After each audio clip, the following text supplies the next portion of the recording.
Good morning friends, हमारे YouTube channel पे आपका स्वागत है। आप अगर इस वीडियो को देख रहे हैं तो इसका मतलब ये है कि आप चाहते हैं कुछ इनकम करना। इनकम करने के लिए आपको सबसे पहले सीखना होगा कि कैसे आप कोई भी कंपनी का अगर एसी रिलेटेड प्रॉब्लम्स होता है तो आप कैसे उसे रिज़ॉल्व कर सकते हैं। तो दोस्तों, अगर आपके पास भी कोई एसी आता है XYZ, मतलब वोल्टास आ जाए, माइक्रोमैक्स आ जाए, इंटेक्स आ जाए, वर्लपूल का एसी आ जाए, लॉयड आ जाए, ग्री आ जाए, कोई भी कंपनी का एसी आ जाए, अगर आपका वो बंद है, मशीन चल नहीं रहा है या फिर मशीन स्टार्ट हो रहा है, आपको समझ में नहीं आ रहा है कि उसमें प्रॉब्लम्स क्या है एग्जैक्टली, वो क्या लिख रहा है, क्या प्रॉब्लम्स हो सकता है, आपको नहीं कुछ भी चीज़ मालूम चल रहा है, आप एकदम फ्रेश हैं, तो आप इस वीडियो को ज़रूर देखिए। मैं आपको इस वीडियो में बताऊँगा कि कैसे आप किसी भी कंपनी का एसी हो, उसे आप ट्रेस कर सकते हैं कि कौन सा पार्ट ख़राब है और उसे कैसे रिज़ॉल्व करेंगे, वो भी मैं इस वीडियो में अंदर में आपको समझाऊँगा। हर कंपनी का एक ही कॉन्सेप्ट होता है, कोई अलग-अलग कॉन्सेप्ट नहीं होता है। सारे वर्किंग प्रिंसिपल एक ही हैं, काम करने का सबका एक ही तरीका है। सारे मशीन्स का जितनी भी हो जाए, आपका वोल्टास हो, माइक्रोमैक्स हो, इंटेक्स हो, वर्लपूल हो, कोई भी कंपनी आप ले लीजिए, सबका काम करने का तरीका एक ही होता है। तो हम इस वीडियो में जानेंगे कैसे आप उस एरर को खोजिए और कैसे रिज़ॉल्व करेंगे, ये हम लोग स्टेप बाय स्टेप इस वीडियो में सीखेंगे। दोस्तों, इस वीडियो को आगे बढ़ाने से पहले अगर आप हमारे यूट्यूब चैनल पे पहली बार आए हैं, तो आप हमारे यूट्यूब चैनल को पहले सब्सक्राइब कर लीजिए। नीचे रेड कलर का दिखता होगा आपको सब्सक्राइब बटन, आप उसे क्लिक कर लीजिए। आपको इस चैनल पे टेक्निकल रिलेटेड और एसी रिलेटेड जितने वीडियो हो सके मैं आपको दूँगा। अगर किसी टॉपिक के ऊपर आपको वीडियो चाहिए भी होगा तो आप मुझे कमेंट्स में लिखिएगा, मैं इस पे बना के ज़रूर दूँगा आपको। दोस्तों, अब हम इस वीडियो को शुरू करते हैं। दोस्तों, आप सबसे पहले क्या कीजिए कि आपके पास कोई भी एसी आता है, मैं एक सिंपल वोल्टास का या इंटेक्स का नहीं लूँगा, कोई भी आप एसी है, सबसे पहले आप देखिए कि वो कैसा है, वो बंद है, उसमें सप्लाई आ रहा है, नहीं आ रहा है। आपको चेक करने के लिए सब मिनिमम टूल्स बता देते हैं क्या आपको चाहिए होगा। एक क्लैंप मीटर चाहिए होगा, ठीक? क्लैंप मीटर चाहिए होगा और एक स्क्रू ड्राइवर। उसके अलावा आपको कोई ज़रूरत नहीं है कोई भी टूल्स का। आप इस टूल्स की मदद से ही आप पूरे मशीन को चेक कर सकते हैं कि क्या प्रॉब्लम है। आपको ना गेज मीटर का ज़रूरत है, ना टेस्टर का ज़रूरत है, कोई भी चीज़ का आपको ज़रूरत नहीं है। आप एक क्लैंप मीटर अपने पास रखिए और एक स्क्रू ड्राइवर रखिए। आप इसी से मशीन में एरर खोज लीजिएगा कि क्या प्रॉब्लम है। ठीक है दोस्तों, हमारे पास ये क्लैंप मीटर है, ठीक। अब मैं क्या करूँगा, सबसे पहले इसको 750 पर लेकर आऊँगा। मैं क्यों लेकर आया, मैं आपको बताता हूँ क्यों लेकर आया मैं। आपको सबसे पहले चेक करना है कि क्या मेरे इंडोर यूनिट में सप्लाई आ रहा है या नहीं आ रहा है। कोई लाइट जल रही है, नहीं जल रही है। नहीं जल रही है तो आपको सबसे पहले क्या करना है, जो MCB है वहाँ पर आप जाइए। वहाँ पर आप मल्टीमीटर को लेकर जाइए। मल्टीमीटर का वायर जो है आप ये 750 पर किए हुए हैं, आप इसको सॉकेट में लगा कर देखिए कि क्या लाइन वहाँ पर आ रहा है या नहीं। आने के बाद MCB में से जब आप MCB को ऑन कर रहे हैं तो क्या इंडोर के लिए सप्लाई वहाँ से छोड़ रहा है या नहीं छोड़ रहा है। छोड़ रहा है सप्लाई तो ठीक है, नहीं छोड़ रहा है तब इसका मतलब आपका एरर पहला फाइंड हो गया वहीं पर कि आपका MCB ख़राब है। छोड़ रहा है तो उसका बाद उससे आप आगे बढ़िए, वायर को चेक कीजिए, क्या जो आपके MCB के पास से जो सप्लाई आया है वो आपके PCB तक पहुंच रहा है या नहीं। PCB में आप जाइएगा, देखिए ऐसा PCB हर मशीन में लगा होता है। जब भी आप इंडोर यूनिट को खोलिएगा तो ऐसा PCB आपको देखने को मिलेगा। इस PCB में एक खासियत है, इसमें L पावर और N पावर लिखा रहता है। L पावर का मतलब हो गया मेन लाइन, यानी कि इस पर लाइन सप्लाई होगा मेन लाइन, और N मतलब हो गया न्यूट्रल। तो आप चेक कीजिए क्या न्यूट्रल पे पावर आ रहा है, फेज पे पावर आ रहा है या नहीं। यही 750 पर ही मीटर को करके आपको उसे चेक करना है और कुछ विशेष नहीं करना है। यहाँ पर आ रहा है तो आप इस कोई भी कंपनी का PCB रहेगा उसमें एक इंडिकेशन के लिए बॉल दिया रहता है, वो बॉल जल रहा है कि नहीं PCB में वो देखिए। अगर जल रहा है तो ठीक है, अगर PCB में बॉल नहीं जल रहा है इसका मतलब ये है कि पीसीबी ख़राब हो चुका है, क्योंकि पावर सप्लाई आने के बाद ये पावर को सर्किट नहीं कर पा रहा है। तो आप इसके बाद पीसीबी पे वर्क कीजिए। अगर आपसे रिपेयर हो जाता है तो आप इसे रिपेयर कीजिए। अगर रिपेयर नहीं हो पाता है तो आपको इसको निकाल देना है और नया पीसीबी लगा देना है। उसके बाद आपको मशीन ऑन हो जाएगा। मशीन ऑन हो गया। अब क्या हो रहा है, मशीन ऑन होने के बाद पंखा चल रहा है, नहीं चल रहा है, या फ्लैप ओपन होके बंद हो जा रहा है, हवा नहीं आ रहा है। अब नेक्स्ट इसके आगे का प्रॉब्लम के बारे में हम लोग डिस्कस करेंगे। तो जैसे कि अब हमारा ये अब कार्ड का प्रॉब्लम रिजॉल्व, कार्ड का अगर होगा तो यहीं पर हमको दिख जाएगा। हम इसे रिजॉल्व करके आगे स्टेप में बढ़ेंगे। मे भी कभी कभी ये भी हो सकता है कि आपका इसमें पावर सप्लाई आता हो और डिस्प्ले पे, जहाँ पे डिस्प्ले होता है, डिस्प्ले पे कुछ नहीं दिखे। तो आपको उसमें कोई बेचैन होने की ज़रूरत नहीं है। यहाँ पर से डिस्प्ले का जैक देखिए, जो डिस्प्ले का जैक लगा होगा उस जगह को चेक कीजिए, क्या डिस्प्ले का जैक सही तरीक़े से मेरा बैठा हुआ है या नहीं। अगर बैठा हुआ है तो ठीक है, नहीं बैठा हुआ है तो आप उसे फिर से बैठाइए। बैठाने के बाद चेक कीजिए क्या डिस्प्ले पे लाइट आ रहा है या नहीं। अगर डिस्प्ले पे लाइट आ गया तो ठीक, नहीं आता है तो आप डिस्प्ले को चेंज कर दीजिए। दोस्तों एक चीज़ हमेशा याद रखिए, जो पार्ट ख़राब है आप रिपेयर करने का उसे कोशिश ना कीजिए कि हम उसको थोड़ा सा सोल्डिंग करके ऑन कर दे रहे हैं मशीन को, कस्टमर से पैसा लिए चल दिए, वैसा कुछ नहीं करना है। जो पार्ट ख़राब है आप उसे चेंज कीजिए, वो प्रॉपर सोल्यूशन हुआ। ऐसा नहीं कि मतलब ज़बरदस्ती मशीन ऑन कर दिए पार्टी का और पैसे लिए चल दिए, फिर कस्टमर अगले दिन से फिर परेशान। जाहिर सी बात है कुछ प्रॉब्लम हुआ होगा तभी तो वो उड़ा है, तो हम उस पीसीबी को ही चेंज कर देंगे कि नेक्स्ट टाइम उसको प्रॉब्लम ना हो। ठीक है, तो हम लोग पीसीबी को चेंज कर दिए, मेन पीसीबी को। अब हम उसके आगे बढ़ते हैं। अब क्या होगा, आपको डिस्प्ले पर मशीन ऑन हो जाने के बाद अगर नहीं चलता है तो डिस्प्ले पर एरर दिखेगा।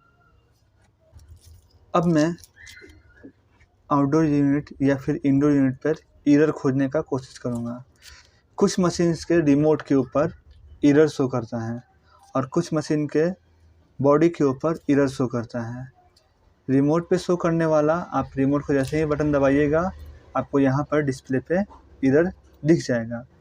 अगर आपको ये आता है तो ठीक है, नहीं आता है तो हमारी वीडियो को देख लीजिएगा, जिसमें मैंने डेकिंग वीडियो के में बताया है कि कैसे आप देखिएगा, क्योंकि उन लोग को रिमोट पे शो करता है एरर। और हम लोग के बाकी जो कंपनी के जैसे वोल्टास हो गया, हिटाची हो गया, लॉयड हो गया, उन लोग के मशीन के ऊपर एरर शो करता है या फिर ब्लिंकिंग देता है। तो आपको ब्लिंकिंग काउंट करना होगा। ये कैसे ब्लिंकिंग काउंट करना है इसका भी हम लोग ने वीडियो नीचे डिस्क्रिप्शन में डाल दूँगा, आप वहाँ से ब्लिंकिंग देख सकते हैं। अब क्या करना है, ब्लिंकिंग आपको काउंट करने आ गया। अब ब्लिंकिंग काउंट करना शुरू करेंगे। ब्लिंकिंग ही हमको बताएगा कि इसमें इंडोर में प्रॉब्लम है कि आउटडोर में प्रॉब्लम है कि कहाँ प्रॉब्लम है। कुछ मशीन में क्या होता है कि मशीन ऑन होता है और फिर बंद हो जाता है और उस पर ब्लिंकिंग देना शुरू कर देता है। तो ब्लिंकिंग देने का मतलब है कि आप उस कंपनी के जो एरर कोड का लिस्ट है आप उसे उठाइए और उसमें देखिए कि क्या ख़राब है उसमें। सबसे पहले आप क्या कीजिए, 4 टाइम ब्लिंकिंग दे रहा है, 5 टाइम ब्लिंकिंग दे रहा है, 6 टाइम ब्लिंकिंग दे रहा है, आप उससे रिलेटेड एरर को खोजिए। अगर आपको मिल जाता है तो ठीक है, नहीं मिलता है तो आप मुझे कमेंट में भी लिखिएगा, मैं आपको उस ब्लिंकिंग का एरर बता दूंगा। ठीक है दोस्तों, अब हम अगले स्टेप पे ऊपर बढ़ेंगे। जैसे आप जानते होंगे कि इंडोर यूनिट को रन करने के लिए जहाँ से हवा निकलता है उस पंखे को घुमाने के लिए एक मोटर का यूज होता है, जो हमेशा इस प्रकार का आपको दिखेगा। देख सकते हैं, ऐसा मोटर आपको देखने को मिलेगा। कभी कभी क्या होता है किसी किसी कस्टमर के यहाँ जो ये रोटरी शाफ्ट है ना, वो मूव नहीं कर पाता है। ठीक है, तो आप चेक कीजिए कि क्या शाफ्ट अगर जाम है तो ठीक है, आप इसको नया लगा दीजिए। नया लगा सकते हैं तो लगाइए, नहीं तो फिर आप इसको कभी कभार आप हल्का मूव कीजिएगा और हल्का ऑयलिंग कीजिएगा तो ऑन भी हो जाता है। आप इसको कर सकते हैं तो कीजिए, नहीं तो आप मोटर रिप्लेस कर दीजिए। कभी कभार होता है कि जाम नहीं भी है और मोटर नहीं चल रहा है, तो आपका ब्लिंकिंग जब जो हम आपने बताया था, मैंने जो आपको बताया था ब्लिंकिंग के बारे में कि जो बॉल जलता और बुझता था, वो देखिए क्या ब्लिंकिंग दे रहा है। अगर ब्लिंकिंग दे रहा है तो ब्लिंकिंग ही आपको बता देगा कि मोटर का प्रॉब्लम है कि नहीं है। अगर वहाँ पे दिख रहा है कि मोटर का प्रॉब्लम है तो आप मोटर रिप्लेस कर दीजिए, आपका मशीन ऑन हो जाएगा।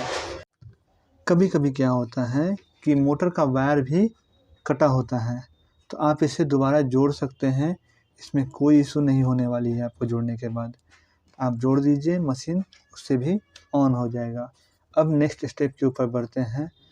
कभी कभी क्या होता है, आपका इंडोर यूनिट चल रहा है और 2 मिनट बाद बंद हो जा रहा है, या फिर ये भी हो सकता है कि जितना आपको कूलिंग चाहिए उतना कूलिंग नहीं कर रहा है, उससे कम कूलिंग में ही मशीन बंद हो जा रहा है। तो अगर ऐसा कुछ होता है तो आपको घबराने की ज़रूरत नहीं है। आप इंडोर यूनिट का सेंसर निकालिए, सेंसर को एक बार चेक कीजिए, क्या उसका रेजिस्टेंस सही है या नहीं है। अगर रेजिस्टेंस सही है तो ठीक, अगर रेजिस्टेंस उसका गलत बता रहा है तो इसका मतलब ये है कि आप उस रेजिस्टेंस को चेंज करिए। रेजिस्टेंस मतलब उस सेंसर को चेंज कर दीजिए। अगर सेंसर को चेंज कर दीजिएगा आप तो वो सही बताएगा कितना पे मशीन मेरा कूल हुआ, कितना अभी इंडोर गर्म है, ये सब चीज़ वो कैलकुलेट करके बता देगा। अगर हॉट एंड कूल मॉडल है तो एक हीटिंग करने का भी एक टेम्परेचर है, वो 24 डिग्री तक आपको जैसे सेट कर दिया आपने, तो 24 डिग्री को मशीन को कैसे मालूम चलेगा कि आपका इंडोर जो है या इंडोर जो रूम है आपका वो आपका 24 डिग्री पहुँच गया है। या फिर आप कूल मोड ठंडा के समय में है तब हॉट मोड देखिएगा, अगर गर्मी के मौसम में है तो आपको कैसे इंडोर यूनिट को मालूम चलेगा कि आपका कितना टेम्परेचर हुआ घर का। सेंसर होना चाहिए ना उसके लिए। वही सेंसर जो आपको बता रहा हूँ, वही सेंसर बताता है कि मेरा अभी रूम ठंडा हुआ है या नहीं हुआ है। अगर आप उस सेंसर को चेक कीजिए, सही बता रहा है सिस्टम तो ठीक, नहीं बता रहा है तो आप सेंसर नया लगा दीजिए, मशीन ऑन हो जाएगा। दूसरा चीज़ मैं बता देता हूँ दोस्तों, कभी कभी कोई मशीन का सर्विस नहीं हुआ होता है, मशीन पूरा गंदा है अंदर से, और पार्टी आपसे बोलेगा कि मेरा कूल नहीं कर रहा है, हवा नहीं दे रहा है, हम पंखी चल रही है तब भी मुझे हवा नहीं लग रही है।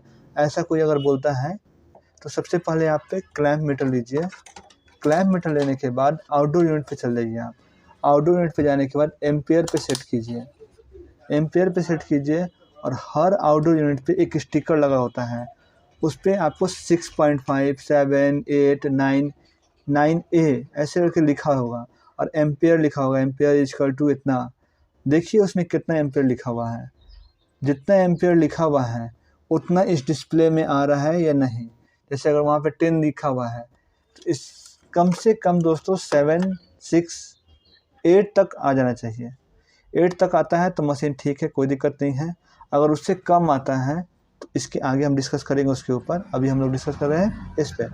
अगर उससे कम आता है तो हम लोग गैस के ऊपर वर्क करेंगे, जो हमको आपको आगे बताएंगे। पर हम लोग अभी इंडोर पे बात कर रहे हैं तो हम उस पर बात करते हैं।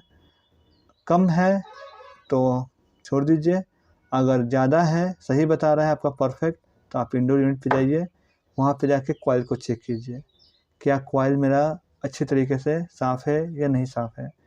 साफ़ है तो ठीक है, साफ़ नहीं है तो आप उसे क्लियर कीजिए। कभी कभी दोस्तों आपको दूर से देखने में लगेगा कि कॉइल पूरा क्लियर है, साफ़ है, पर अंदर क्या होता है, जैसे ऊपर डस्ट जमता है उसी तरह इनसाइड में भी डस्ट जम जाता है, तो हवा खींचने में दिक्कत होता है। तो हमेशा कस्टमर को प्रीफर कीजिए कि जेट पंप से वो करवाएं। जेट पंप से क्या होता है कि आगे से जो कॉइल साफ़ होता है वो होता ही है, और अंदर तक साफ़ होता है, मतलब छेद इस पार से लेके उस पार तक पूरा विंग्स साफ़ हो जाएगा उसका। तो आप जेट पंप से उसका कस्टमर का सर्विस कर दीजिए, मशीन आपका एयर थ्रो ठीक हो जाएगा और कूलिंग भी परफेक्ट हो जाएगा कस्टमर का। अब हमको कैसे मालूम चलेगा कि मशीन मेरा 2 टन चल रहा है या नहीं चल रहा है, तो आप एक चीज़ याद रखिए, एसी जो बना हुआ है वो ह्यूमन कंफर्ट के लिए बना हुआ है, उसके अलावा वो किसी और चीज़ के लिए नहीं बना हुआ है। वो डीप फ्रीजर नहीं है कि आपको वो बर्फ़ जमा देगा रूम में, ऐसा कुछ नहीं होने वाला है। ह्यूमन कंफर्ट, अब ह्यूमन कंफर्ट पे हम लोग आ जाते हैं। एक आम इंसान को कंफर्टेबल महसूस करने के लिए 24 डिग्री टेम्परेचर चाहिए होता है। अगर कोई भी इंडोर या कोई भी रूम अगर 24 डिग्री पर पहुंच जा रहा है तो इसका मतलब ये है कि आपका वो एसी अच्छे तरीके से वर्क कर रहा है।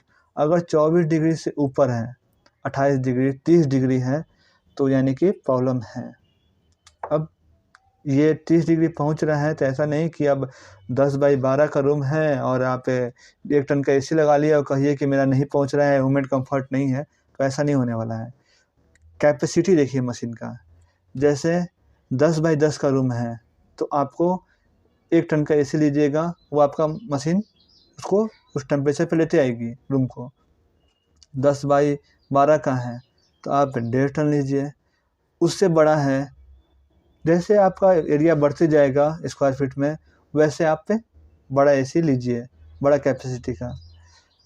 अब कोई 15 बाई 20 का हॉल हो, उसमें आप 1.5 टन का एसी लगाइए और कहिए कि मेरा 24 डिग्री नहीं पहुंच रहा है, तो ये आप अगर उस कस्टमर को सेटिस्फाई नहीं कर पा रहे हैं तो आप इंटरनेट का माध्यम से उसे समझाइए और उसे दिखाइए कि ये मशीन जो है वो कितना स्क्वायर फीट एरिया को ठंडा करेगा और कितना आपका स्क्वायर फीट का एरिया है। जैसे आप स्क्वायर फीट जोड़ना तो जानते ही होंगे, आप स्क्वायर फीट को जोड़िए और मशीन का स्क्वायर फीट दिया होगा मशीन के ऊपर कि कितना स्क्वायर फीट एरिया वो ठंडा कर सकता है। आप मैच करा दीजिए, वहीं पे जो भी होगा आपका हिसाब हो जाएगा कस्टमर के साथ। चलिए अब हम आगे बढ़ते हैं। कभी कभी क्या होता है कि इंडोर यूनिट बढ़िया चल रहा है, आउटडोर यूनिट भी चल रहा है, एम्पेयर मेरा कम आ रहा है। हमने आपको पहले बताया था कि हम इस एम्पेयर वाले टॉपिक को बाद में डिस्कस करेंगे, तो अभी डिस्कस कर रहे हैं। एम्पेयर आपका कम आ रहा है। एम्पेयर कम आने का एक ही कारण हो सकता है, गैस आपका कम है, तो आप वो गैस को रिफ़िल करवाइए। अगर 410 नंबर गैस है तो मैं रिफ़र करूँगा कि आप पहले पूरा गैस उसमें से हटाइए, फिर वैक्यूम करके मशीन को अच्छे तरीके से फिर से रिफ़िल कीजिए। ठीक है। स्टैंड बाई में कितना प्रेशर होता है, रनिंग में कितना प्रेशर होना चाहिए, ये आप हमारे नीचे पिन कमेंट में लिखिएगा। मैं आपको बता दूंगा हर मशीन का कि कितना उसका रनिंग प्रेशर होना चाहिए और बैक प्रेशर कितना होना चाहिए, कौन से गैस का, मैं आपको नीचे बता दूंगा। ठीक है। आप अगर वैसा होता है तो आप उसको चेक कर सकते हैं, कोई दिक्कत नहीं है। गैस रिफ़िल कीजिएगा, एम्पेयर सही उठा लेगा, आपका मशीन ऑन हो जाएगा। अब दोस्तों इसके आगे बढ़ते हैं। कभी कभी आपने क्लैम मीटर लगाया, मशीन ऑन हो रहा है, जैसे एम्पेयर लिखा हुआ है 6 और आपके जो एम्पेयर यूनिट है या क्लैम मीटर है उसके ऊपर 26, 27, 28 एम्पेयर आ जा रहा है, 30 आ जा रहा है, मैंने बहुत हाई एम्पेयर लेने लग रहा है, तो इसका मतलब ये है कि मशीन का कंप्रेसर जल चुका है। आप नया कंप्रेसर लगा दीजिए, ऑन हो जाएगा। ठीक है। अब दूसरा टॉपिक पे हम लोग बात करते हैं। कभी कभी करंट लगता है, शॉक लगता है, तो इसका मतलब ये है कि कंप्रेसर में से कहीं वायर सट रहा होगा बॉडी में, तो आप कंप्रेसर का जो तीनों टर्मिनल्स होता है, मेन, लाइन और स्टार्टर, कॉमन रनिंग स्टार्टर जिसको आप कहते हैं, आप देखिए कॉमन पे टच कीजिए और बॉडी के ऊपर रगड़ के चेक कीजिए क्या कहीं कंटिन्यूटी वहाँ पर आ रही है या नहीं आ रही है। कंटिन्यूटी के लिए आपको बता देता हूँ, क्लैम मीटर लीजिए, यहाँ पे कंटिन्यूटी बजर यहाँ पर दिया हुआ है, बजर के ऊपर अपने क्लैम मीटर को सेट कीजिए। बजर पे लाने के बाद आप उसको दोनों टर्मिनल, ये दोनों जो है मेरा, इस दोनों को, इसको और ये वाला, इस दोनों को बॉडी के ऊपर एक जगह रखिए, फिर दूसरी जगह रखिए, ऐसे करके आप चेक कीजिए। अगर क्लैम मीटर में आपको बजर बजता है, इसका मतलब ये है कि कंप्रेसर अंदर से शॉर्ट हो चुका है। सेम कॉन्सेप्ट फ्रिज में भी है और इसमें भी है। अगर शॉर्ट है तो नया कंप्रेसर लगाइए, मशीन ऑन हो जाएगा। कभी कभी क्या होता है, आउटडोर यूनिट 2 मिनट चलता है और बंद हो जाता है। इस सिचुएशन में क्या होगा कि आपका जो कंप्रेसर के ऊपर लगा हुआ सेंसर जो है वो ख़राब हो चुका है, या जो टेक्नीशियन ने सेंसर लगाया है वो गलत सेंसर लगा दिया हो। तो आप अगर वो ऐसा कोई सिचुएशन होता है तो आउटडोर के कंप्रेसर और कॉइल सेंसर को भी एक बार चेक कीजिए, क्या वो सही रेजिस्टेंस बता रहा है या नहीं। अगर सही बता रहा है तो ठीक है, नहीं बता रहा है तो आप उसे चेंज कीजिए, नॉर्मल है। फिर अब हम आते हैं पाइप सेंसर के ऊपर। कभी कभी आपको इंडोर यूनिट में ब्लिंकिंग देगा कि आपका गैस प्रेशर लो है, एक्स्ट्रा कूलिंग हो रहा है, एक्सेस कूलिंग प्रोटेक्शन या ओवर हीटिंग प्रोटेक्शन, तो हर सब जगह सेंसर लगा हुआ है। ओवर हीट किया कंप्रेसर, सेंसर बंद कर देगा, ओवर हीट किया का पाइप बंद कर देगा, ओवर कूलिंग हुआ बंद कर देगा। तो अगर ऐसा कुछ होता है तो आप वो सब पॉइंट्स को चेक कीजिए और रिजॉल्व कीजिए। कभी कभी ऐसा होता होगा कि आपको लीक यूनिट मिल जाता होगा, कहीं से वो लीकेज रहता होगा, वैसा यूनिट आपको मिल जाता होगा। तो उस सिचुएशन में आपको क्या करना है, सबसे पहले आप इंडोर और आउटडोर यूनिट पे चेक कीजिए कि कहीं कहीं से ऑयल तो नहीं निकला हुआ है। अगर ऑयल निकला हुआ है तो 110% वही पॉइंट पे आपका लीकेज है। तो आप ऐसा नहीं कि वहीं पर वेल्डिंग वगैरह कर दीजिए, वैसा नहीं करना है। आप पहले एयर प्रेशर मशीन में डालिए, गैस नहीं डालना है, एयर प्रेशर, और मशीन को बंद ही रखना है, मशीन को भी ऑन नहीं करना है। क्योंकि अगर खाली गैस में हम मशीन को ऑन कर देंगे तो कंप्रेसर जल सकता है मे बी, ठीक है। तो हम क्या करेंगे, पहले लाइन में लगाकर और उसमें एयर भरेंगे। एयर भरने के लिए आप छोटा कंप्रेसर का भी यूज कर सकते हैं और प्रेशर मशीन का भी यूज कर सकते हैं। जैसा आपको इच्छा लगे, जैसा आपको सहूलियत लगेगा वैसा आप काम कीजिए। अगर एयर भर दिए, एयर भरने के बाद उसे लॉक कीजिए और साबुन या सर्फ दोनों में से किसी का भी झाग बना लीजिए, या फिर शैम्पू का। आपको फोम चाहिए बस, मतलब झाग चाहिए, या मिसली कर सकते हैं आप इंग्लिश में। जो मिसली फॉर्मेशन होता है वो झाग चाहिए आपको। उस झाग को लीजिए और मशीन के हर एक भाग में अच्छे तरीके से लगा दीजिए। जो बबल्स होते हैं ना वो लगा दीजिए चारों तरफ बढ़िया से। लगाने के बाद जैसे ही आप लगाइएगा, जहाँ से भी लीकेज होगा आपको सामने दिख जाएगा वो बबल के माध्यम से कि यहीं पर लीकेज है। जहाँ आपको लीकेज मिला वहाँ पर उसे रिज्वाइंट कीजिए, उसे फिक्स कीजिए एयर को, और तब जाके उसमें प्रेशर डाल के होल्ड कीजिए। क्या प्रेशर होल्ड हो रहा है या फिर प्रेशर डाउन हो रहा है। मतलब क्या, जैसे आपने 300 psi तक प्रेशर उस मशीन में डाल दिया, क्या आधा घंटा या 1 घंटे बाद वो 300 psi पर ही मशीन का है या फिर उससे नीचे आ गया है। आप उस मीटर में, गेज मीटर में आप देखते रहिए। आपका अगर कम होता है तो इसका मतलब है कहीं और लीकेज है। आप फिर से दोबारा वही प्रोसेस कीजिए। अगर प्रेशर डाउन नहीं होता है तो आपका कहीं से लीकेज नहीं है, आप उसमें केवल गैस रिफ़िल कीजिए, आपका मशीन ऑन हो जाएगा। गैस 2 प्रकार से रिफ़िल होता है। एक स्टैंड बाई में बंद है मशीन, गैस डाल दिए उसमें, 10 मिनट बाद या 2 मिनट बाद आप उस मशीन को ऑन कीजिए, मशीन ऑन हो जाएगा। जैसे आपको, जैसे मैंने 1 kg गैस डालना है मशीन के अंदर, लिखा हुआ है बाहर पर्ची पे सब कुछ कितना गैस डालना है। आप उतना गैस लीजिए, उस मशीन में रिफ़िल कर दीजिए 1 kg गैस, फिर उसके बाद मशीन को बंद कर दीजिए। 5 मिनट या 2 मिनट छोड़ दीजिए कि मशीन अपना जितना भी अपना वर्क है अपने आप को स्टेबल कर ले। उसके बाद मशीन को ऑन कर दीजिए। मशीन आपका ऑटोमेटिक अपना एम्पेयर पकड़ लेगा और जो भी मशीन को कूलिंग करना होगा अपना वो प्रोसेस चालू हो जाएगा, ठीक है। अब दूसरा क्या होता है रनिंग में। कुछ टेक्नीशियन जो होते हैं, जो एक्सपीरियंस है, उनको मालूम है कि कैसे गैस को प्रेशर डालना है। तो आप अगर नए हैं तो आप रनिंग में न डालने की कोशिश कीजिए, आप ऑफ मशीन में ही गैस को डाल दीजिए, उससे आपको कोई ख़तरा नहीं होगा। रनिंग में अगर डालिएगा तो 410 नंबर गैस अगर सही तरीक़े से आप नहीं डाल पाते हैं तो मे बी कंप्रेसर ब्लास्ट कर सकता है। तो आप उस पे ध्यान रखिएगा। आप नहीं डालिए सो ही ठीक है, आप ऑफ मोड में गैस डालिए क्योंकि आप नए टेक्नीशियन हैं, ठीक है। ऑफ मोड में गैस अपना रिफ़िल किए, उसमें मशीन को 10 मिनट बाद ऑन किए, मशीन आपका प्रॉपर वर्क करेगा, कोई दिक्कत नहीं होगा, एक बूंद नहीं दिक्कत होगा, ठीक है। अब हमारा ये काम हो गया। अब मेरे पास कौन सा टॉपिक बच गया है, हमारा बच गया आउटडोर यूनिट का फ़ैन। आउटडोर यूनिट का फ़ैन नहीं चल रहा है तो उसमें क्या करेंगे, सबसे पहले आप वायर चेक कीजिए और वहाँ पे अपना मीटर लगा के चेक कीजिए क्या रनिंग आ रहा है, उसमें पावर सप्लाई आ रहा है, न्यूट्रल आ रहा है, नहीं आ रहा है, पहले वो चेक कीजिए। अगर लाइन न्यूट्रल आ रहा है और तब भी आपका मोटर ऑन, फ़ैन ऑन नहीं हो रहा है तो इसका मतलब ये है कि मोटर जल चुका है। आप नया मोटर लगाइए, आपका मशीन ऑन हो जाएगा। अगर सप्लाई नहीं आ रहा है तो टर्मिनल को चेक कीजिए। फिर अगर नॉन इन्वर्टर एसी है तो उसमें एक कैपेसिटर लगा होता है, कैपेसिटर को देखिए, कैपेसिटर भी वीक हो जाता है तो नहीं ऑन होता है, ठीक है। कैपेसिटर से मुझे एक चीज़ और मालूम चला और एक चीज़ और याद आया है कि हमने आपको नॉन इन्वर्टर का जो कैपेसिटर है उसे चेक करना नहीं बताया है। तो अगर आपके पास भी कोई भी कंपनी का है, अगर कंप्रेसर ऑन नहीं हो रहा है तो आप एक बार उसका कैपेसिटर जो है वो चेक कीजिए। आप एक क्या कीजिए, सबसे पहले आप टर्मिनल को चेक कीजिए क्या सप्लाई आ रहा है वहाँ पे या नहीं।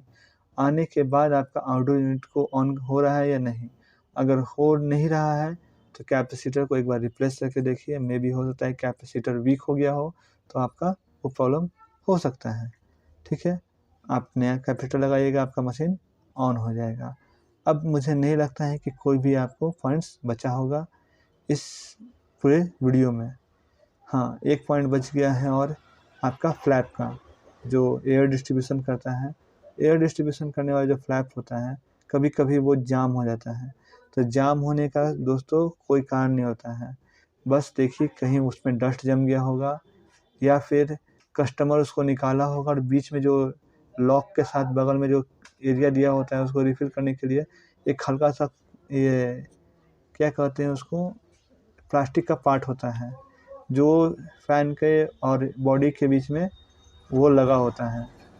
आप अगर वो निकल गया है तो आप उसे नया लगाइए, वो स्मूथली मूव करना शुरू कर देगा। या फिर जो मोटर वाला जो एरिया जहाँ पर मोटर के साथ जो फ्लैप लगा होता है, उस एरिया में देखिए कहीं हो सकता है कि आपने जो फ्लैप लगाया है वो मोटर के साथ अच्छी तरीके से बैठा ना हो। अगर ऐसा भी होता है तो आप उसे चेंज कीजिए, मशीन ऑन हो जाएगा। मोटर भी जल सकता है, मोटर का चूहा भी तार काट सकता है, आप उसे से भी चेक कर सकते हैं। ठीक है दोस्तों, अगर इसके अलावा आपको कोई प्रॉब्लम है, कोई टॉपिक मेरे से छूट गया है तो आप मुझे कमेंट्स में लिखिएगा, मैं आपको उसका वीडियो बना के प्रॉपर दे दूँगा। ओके दोस्तों, thank you for watching my video.